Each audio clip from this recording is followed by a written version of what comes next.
सकाळ सकाळी कष्टाने उठून तोंडाला झोपेतून उठवून मी निघालो दात घासायला. मग बघितलं, अरे वा, सर्वात उशिरा तर आपणच उठलोय.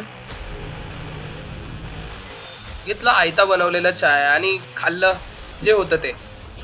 तर उडा जोर से निघालो कामासाठी. ग्राउंड फ्लोअरला आल्यानंतर आठवलं, अरे आपण तर टिफिनच नाही घेतला. मग घेतला टिफिन आणि पोचलो कामावर. चक्कर करून लगेच तयार होऊन कपडे चेंज केले, हँड ग्लाव्ज घातले, थोडंसं सिंगम केलं आणि कॅप घालून रेडी. आणि ॲप्रन घालायला घेणार आपण. हा शाकल झाला माझा. घेतलं ॲप्रन घालून. मग आपलं असं वाटतं लॅबमध्ये आलोय. ब्लॉग आवडला असेल तर लाईक करा, शेअर करा आणि सबस्क्राईब करायला विसरू नका. Bye bye.